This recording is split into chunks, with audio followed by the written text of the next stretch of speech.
Hi, everybody. This is Adam Elenbaas from Nightlight Astrology, and you're listening to another episode of Astrologers in Profile. So, the purpose of this show is to hear and share the stories of professional astrologers, people that I know or am just meeting that I think are doing interesting or cool things in the world of astrology and that have interesting stories to share about their journey in life with astrology. The basic reason for doing this show is that so often in the astrological world, we hear talks from astrologers about theory and craft, and that becomes the focus, which is really cool. And I love learning about astrological theory as much as the next person. But I think it's rare that we get to showcase people's stories and the interesting things that people are innovating in astrology and just the personal paths that led people to do whatever unique things they are doing in astrology. So that's really the purpose of this show today.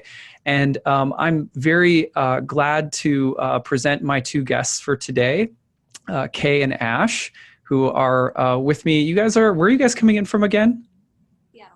Seattle, right. So welcome to the show. Really glad to have you guys here. Thank you. Thanks for having us on the show, Adam. Yeah, definitely. So today we're going to be talking about some really interesting things with Ash and Kay, and I don't want to spoil it, but I will just say that we're actually, most of what we're going to talk about today is a really cool sort of innovation that they've come up with, which is called ZODI. And I'm going to let them tell you more about ZODI, but I'm super stoked to hear more about this, to be learning more about this. And you're going to be hearing a lot more about this, I think, in the near future as well, because I really think that this is an astrological innovation that Ash and Kay have come up with that I think is going to become really popular. And I think it should be, because I think it's a very, very cool idea. And hopefully at some point soon, I'll get my own copy of ZODI and also be able to sort of demo it on the screen for you guys and tell you maybe some stories about how it's working out in my own practice. But I feel like sometimes I dream about different things that could happen, or just like little ideas that'll pop into my head. And then once in a while, it's like someone does it. And whether it's astrology or whatever else, you're just like, oh, I'm so glad someone did that, because whatever. Well, the idea for ZODI is actually very, very ancient. And I read an article about something very similar to what ZODI is. And I'm not going to spoil it.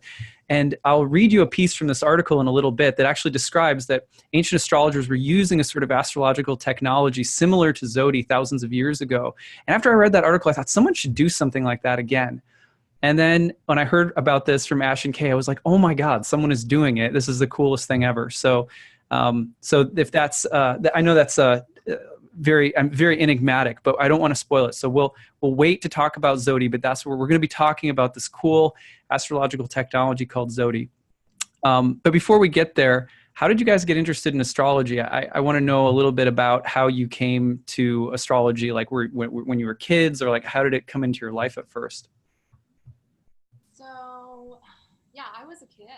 I just gravitated towards it when I was probably about 12, and I just started reading books, and it just kind of evolved from that. I was interested in anything esoteric, and so I kind of devoured anything I could get my hands on.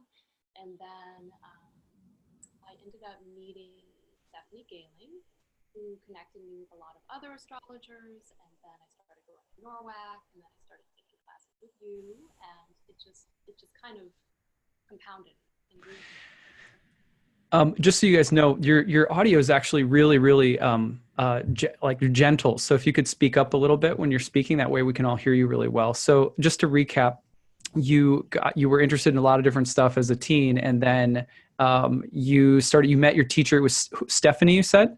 Yeah, so Stephanie Gailing, I met maybe 6 or 7 years ago now. And Stephanie Gailing, right? Yeah, and she connected me with other astrologers and people in the industry, and it just kind of grew from there. And then I started taking classes with you. And right, yeah, you were in one of my programs, or maybe even a couple of them. I don't remember, but yeah. I feel like I've known you for a long time now. So, exactly. Yeah, and then it was a natural evolution for me. Yeah, very natural. Did you grow up in like a religious or spiritual home? Was that kind of like an accepted thing for you to be getting into that kind of stuff, or?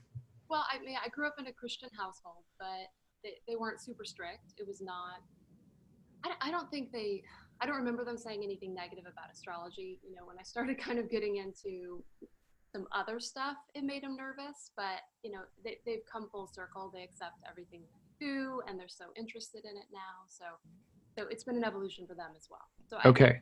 run into any obstacles, but I did grow up in the Midwest where this stuff wasn't popular. Right. But you know, so the obstacles were more society, Hmm. you know, my actual upbringing, and yeah. So What do they, I mean, what do they think now? Like, you're kind of an astrological entrepreneur at this point. You've really like gone all in with creating a really, really interesting like astrological product. You're putting it out there. You're going to be shopping it at conferences. Like, what you're like taking it really seriously now. Do your parents, are they really behind you? absolutely, yeah. Yeah, I'm so blessed. They're so supportive and proud of me, and yeah, I couldn't be any luckier with that's that. cool. And your husband, he's also supportive, I know. And so it's actually, I think it's a rare thing in this world to as astrologers to not run into at least some people in your life who really think you're crazy because you're doing astrology, you know. So Well, it's there's an interesting piece to that. He was supportive. We are actually divorced now, but oh, okay. it's totally okay. He did not know that. But yeah, he was supportive. So I agree with what you're saying. Okay, interesting. Okay, well, thank you for the update. Gosh, it's like I haven't talked to you for like I don't know, maybe a year or two. So it's been, you know, Yeah, it's just like life just keeps happening.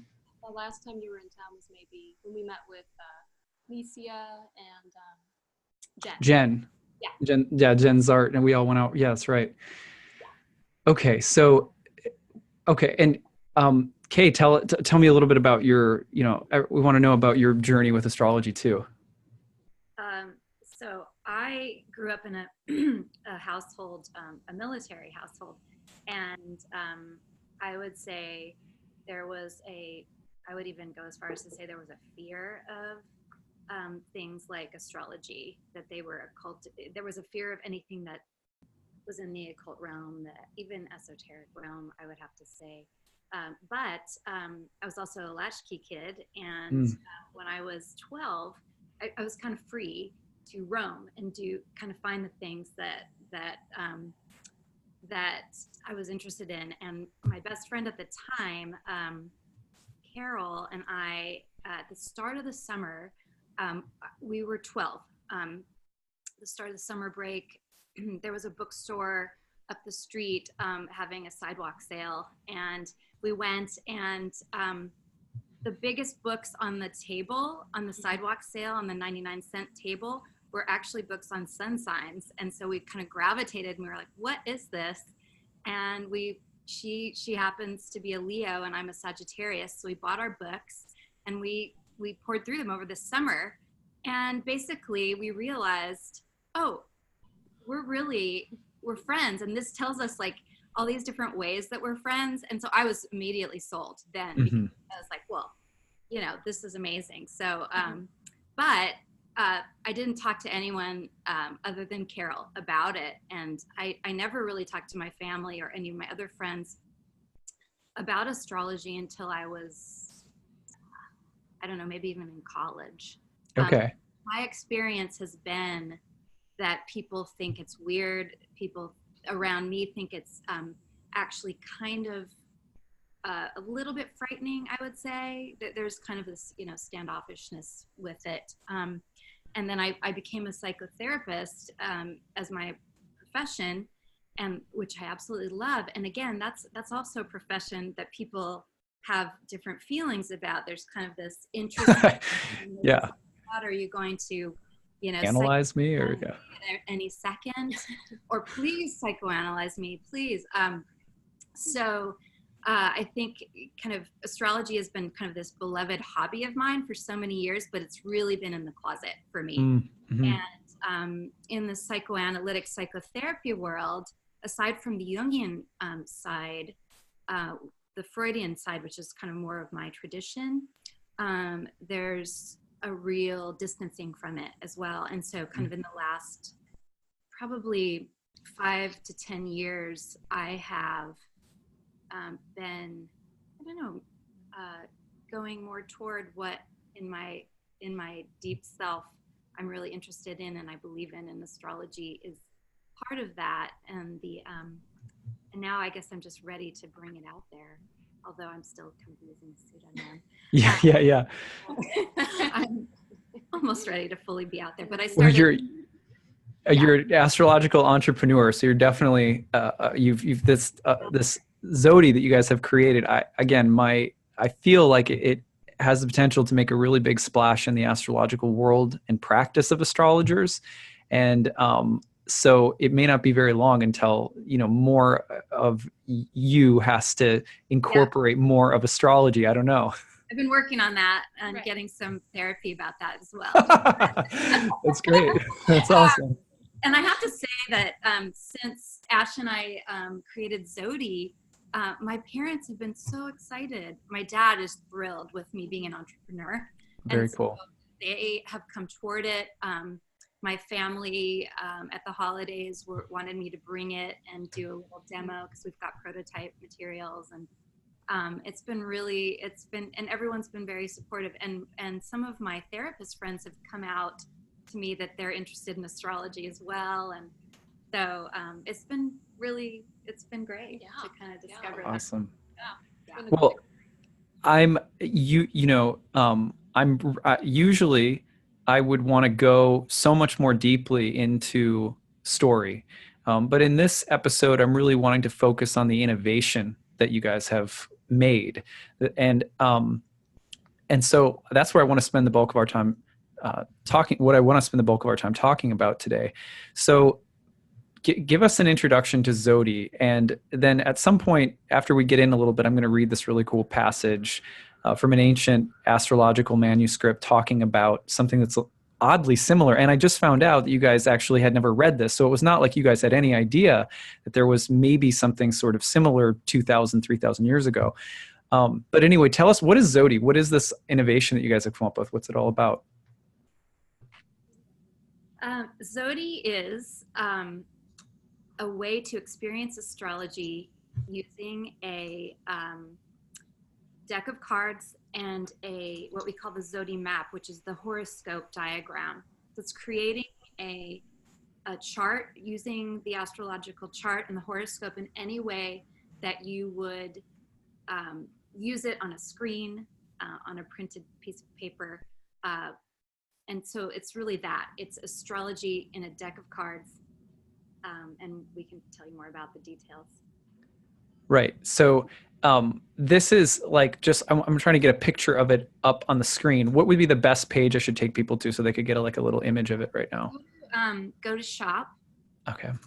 And then go to the ZODI bundle, which is the lower left. Okay, this one. Yeah, click on that. And then you'll see some of the cards on the map. If you click on that one where the cursor at the end, that's the map. Yeah.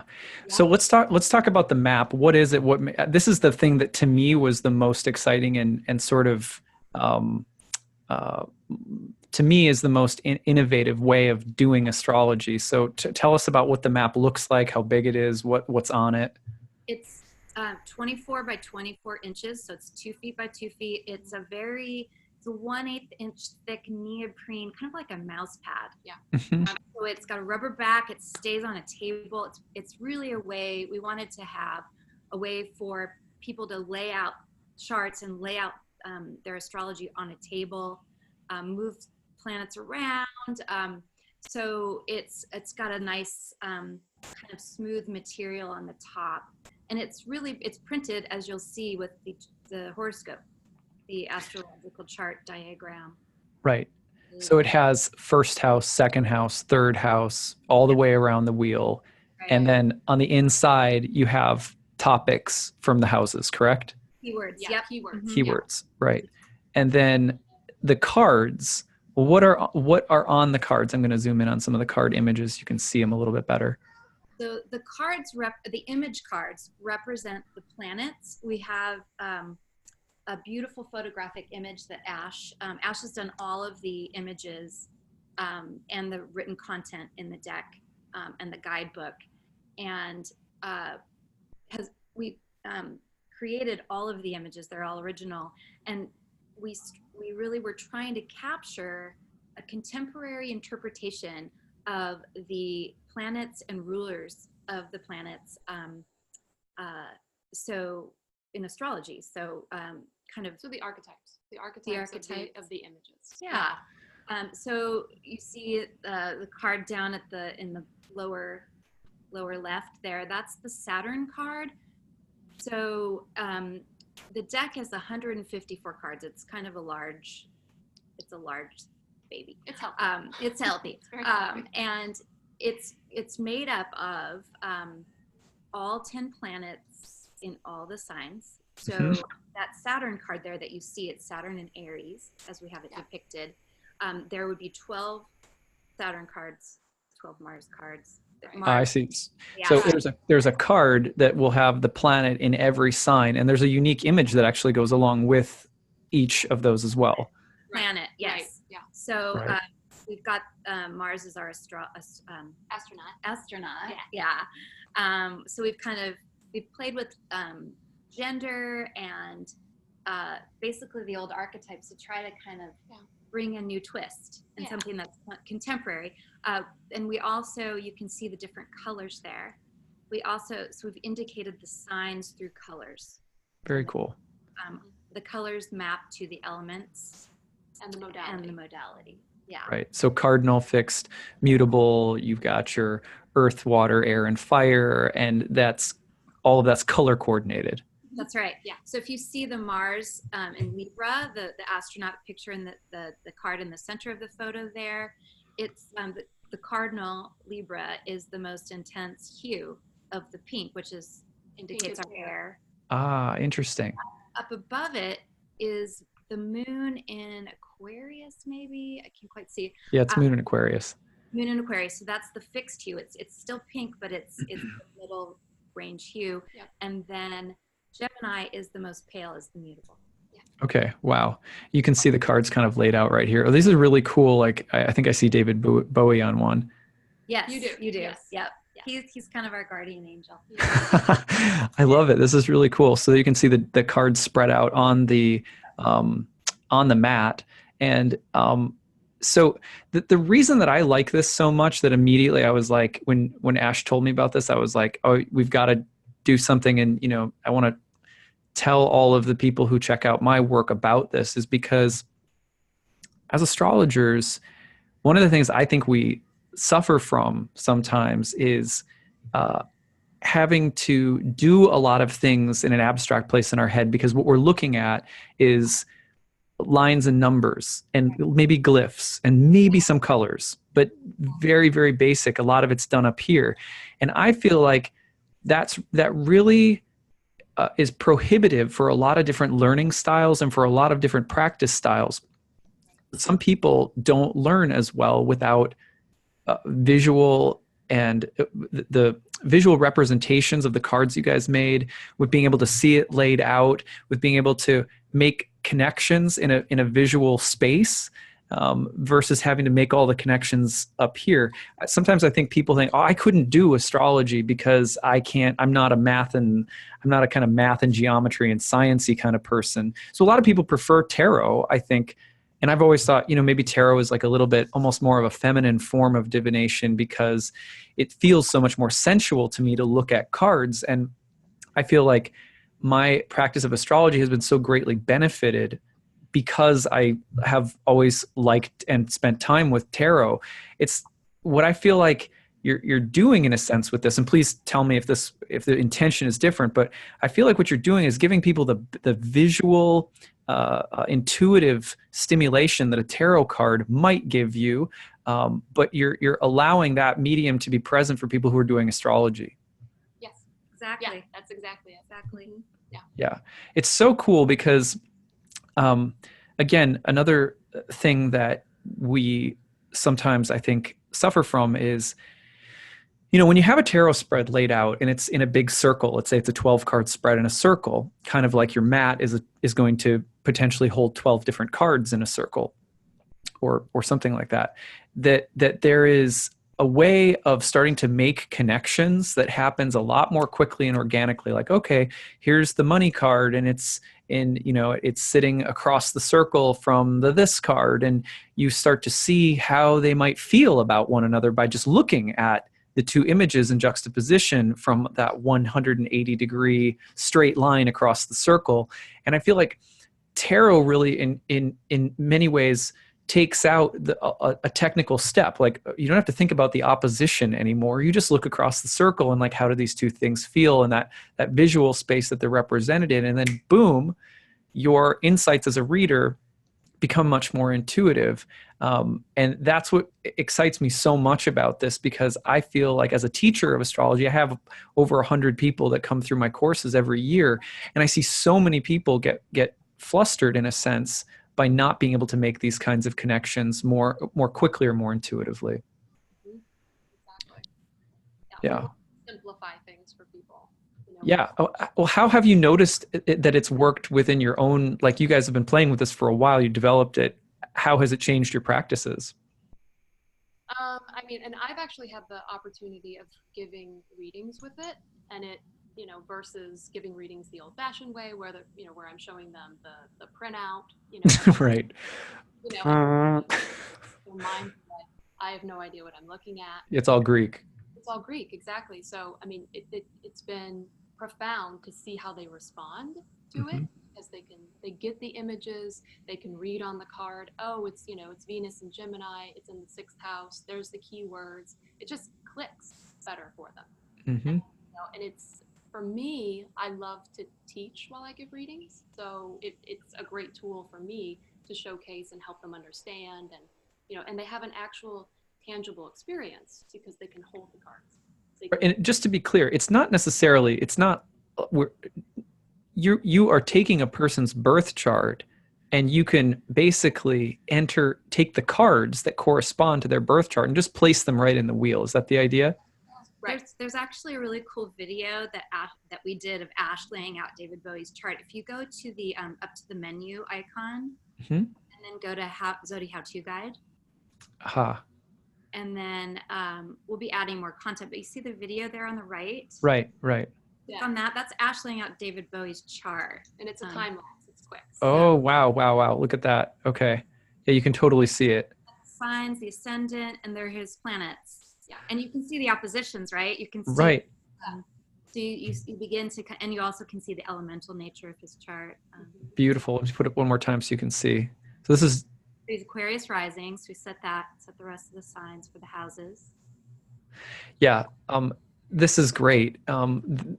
Again, like, so I have to read this snippet of this article. Are you guys ready to hear this? I'm so excited that I'm reading this to you, and because I imagined, like, for sure you had heard about this, and the fact that you haven't makes me feel like, you know, I think it was Oscar Wilde who said, "There's nothing more powerful than an idea whose time has come." Yeah. And I feel like it's kind of like that. It's like you guys received this, and I feel like it could really change things. And also I think it'll inspire other people. So let me just pull up this article. So this is from I'm going to make this article available on the YouTube channel so that people can check it out. It's called The Astrologers Apparatus, a picture of professional astrology practice in Greco-Roman Egypt. It's by James Evans from the University of Puget Sound. So here's what he wrote, and this is called The Astrologers Board. One papyrus of the 2nd or 3rd century AD provides evidence that this was indeed the case by mentioning a special board apparently to be used by an astrologer in consultation with his clients. The astrologer lays out on the board particular stones to represent the sun, moon, planets, and horoscopic point, the rising point. And then this is what the papyrus says: "A voice comes to you speaking. Let the stars be set upon the board in accordance with their nature, except for the sun and the moon. And let the sun be golden, the moon silver, Kronos of obsidian, Ares of reddish onyx, Aphrodite, lapis lazuli veined with gold, Hermes, turquoise. Let Zeus be of whitish stone, crystalline. And the horoscope in accordance with the nature," and then there's a lacuna in the text. The writer of this papyrus is clearly making a connection between the planets and the magical properties of stones. Probably we should imagine the board as a circular diagram divided into zodiac signs. Some commentators have regarded the voice as incompatible with the technical astrological literature. However, it is worth pointing out that Petasiris, he was mythical founder of astrology, was instructed in astrology by, quote, a voice that came to him from the heavens in the darkness of the night. So at any rate, they're talking about the kind of divinatory process of laying these things out on a board, and how the voice of the voice that the astrologer hears that they report on to the client starts coming through by doing this process. Yeah. Right? Okay. Yeah, It's channeled. channeled. Yeah. Yeah. A second attestation of an astrologer's board is found in the Alexander Romance, which was mentioned above. In the A version of the text, Nechentenbo, I don't know how to pronounce that name, cast the nativity of Olympius, making use of some special apparatus. While he said these things, quote, he brought out a princely and costly board, which mere words could not describe, and put it on a chair. It was made from ivory, ebony, gold, and silver, and was engraved with 3 zones, having on the first circle the 36 decans, on the second the 12 signs, and on the inner one the sun and the moon. Then he opened a small ivory box, poured out the 7 stars and horoscope made of 8 artfully worked stones, and put together the miniature heaven, illuminating it in a small circle. The sun was of crystal, the moon of adamant, Aries, and he goes through all of the stones. The elaborate board described by the author of this passage might be regarded as product of pure imagination, except that examples of such boards have actually been found. And then he goes on for quite a while to actually talk about and show you pictures of some of the recovered examples of these ancient astrology boards. So I saw that a couple of years ago when I first read that article, and I had this moment in my head, like someone, not me, because I have so many things going on. I'm like, someone needs to reinvent that board, some modern contemporary version of what ancient astrologers were doing. That's why when I got the email from Ash, I was like, this is awesome. This has to be, and I really wanted people to see that there is actually a connection to this is thousands of years old. So while it's a really cool contemporary kind of presentation, it actually also has really ancient roots. That's just amazing. Amazing. Yeah. That's just so tickling. Yeah, exactly. Yeah. That's so great. I'm so excited about that. Yeah. Yeah, I mean your deck is economical because it would be very hard to sell a deck as expensive as one would be if you were to include individually fashioned gemstones for everything. No one would be able to. The price point would be way too high. So this is the best way to do it. I have some more questions for you. Have you talked to anybody who's been like a newcomer to astrology, or maybe more in the beginning stage of learning astrology? And have you had any feedback about how ZODI's been helpful? I can speak to that.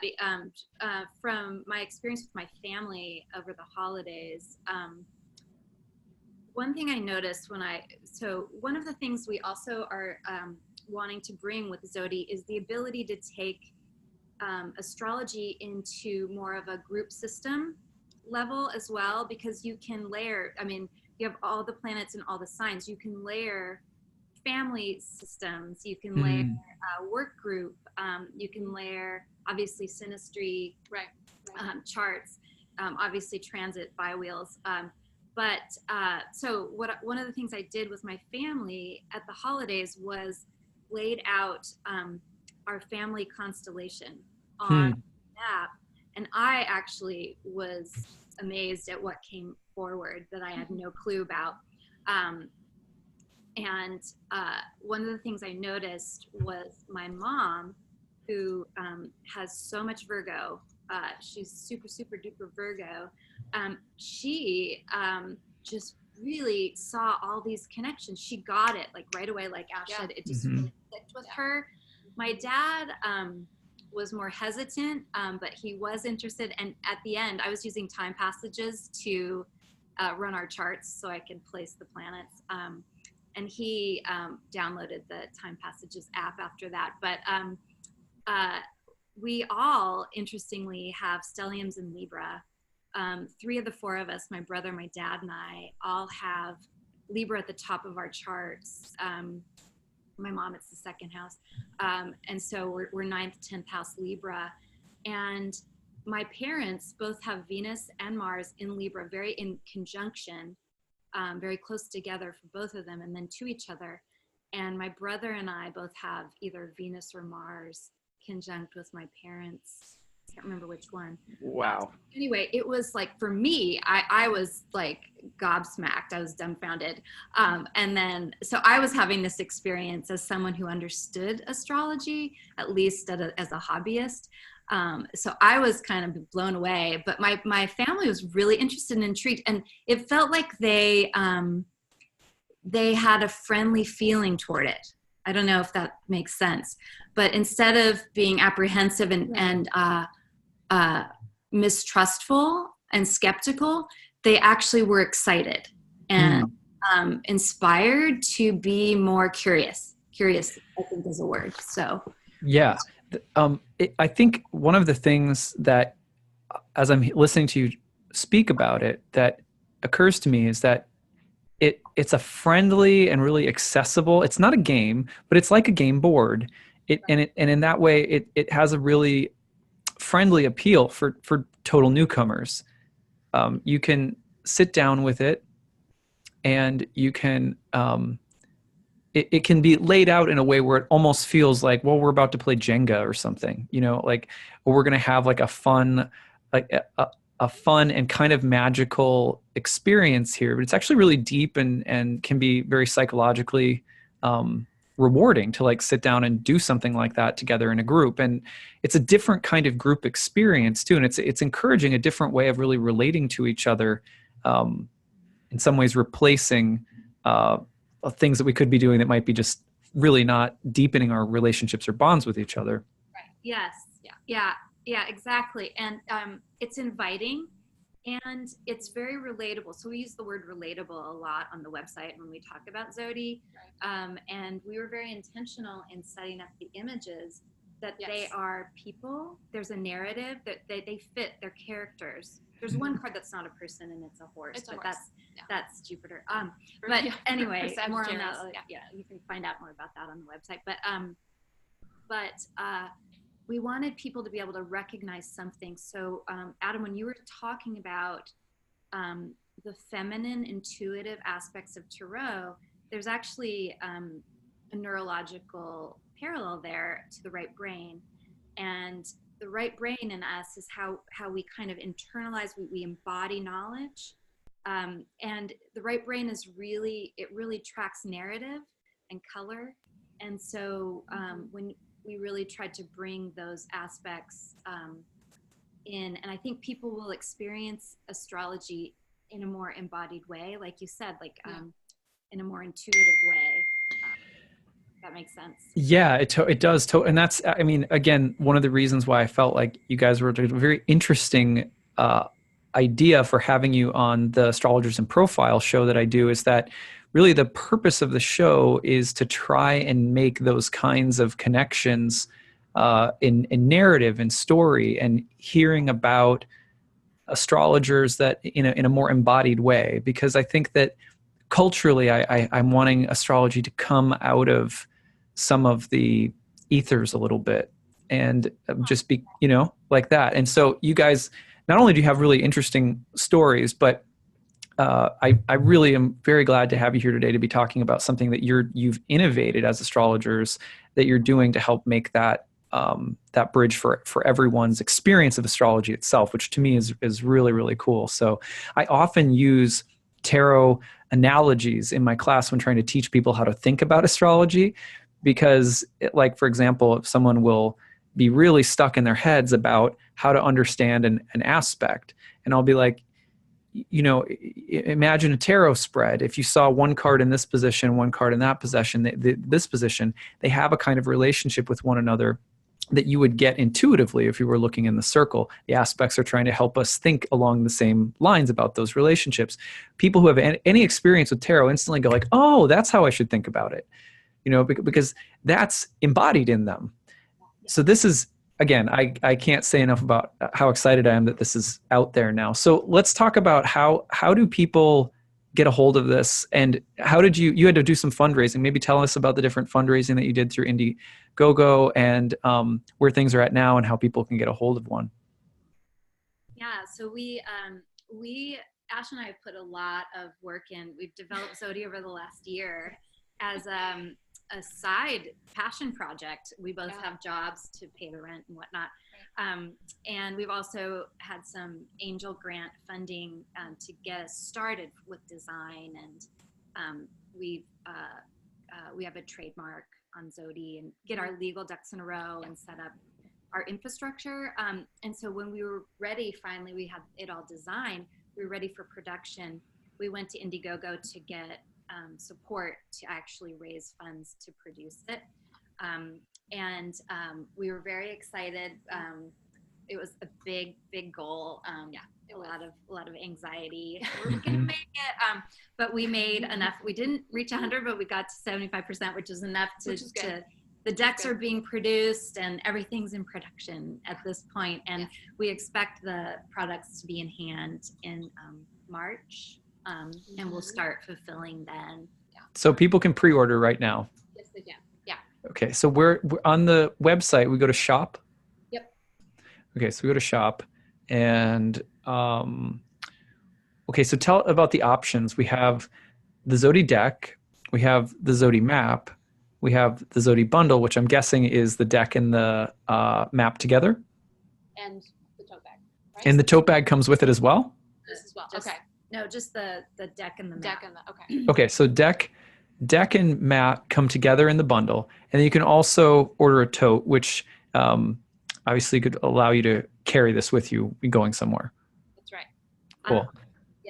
In the Indiegogo campaign, we did have what we called the Ultimate ZODI collection, which included the tote. And maybe we'll add that because you can see the bundle has a little bit of a discount for people, right.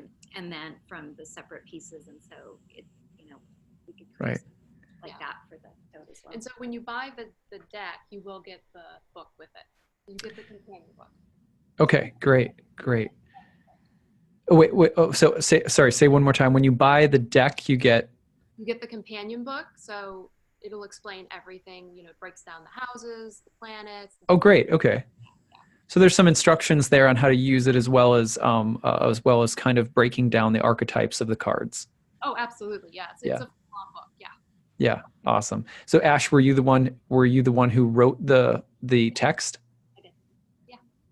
Brilliant. Well, I have to say it's going to be good because I know Ash is a great astrologer. I've had the privilege of being one of your teachers for a little bit. I know you've had many, but I've had the privilege of being one of her teachers and knowing you personally and hanging out with you and groups of students and stuff like that. And Ash is, solid astrologer. So I think it's going to be a really cool thing to pick up. And I couldn't recommend it more just in terms of like doing something for yourself as an astrologer, whether you take it into your practice or your studies or whatever, that can help you make it a more embodied experience. And and you guys are going to be at NORWAC with this, right? Yeah. We'll have a table. Okay, cool.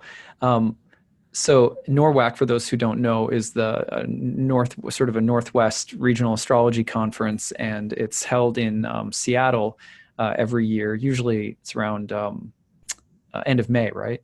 Yeah, like usually Memorial Day weekend. Memorial Day weekend, that's right.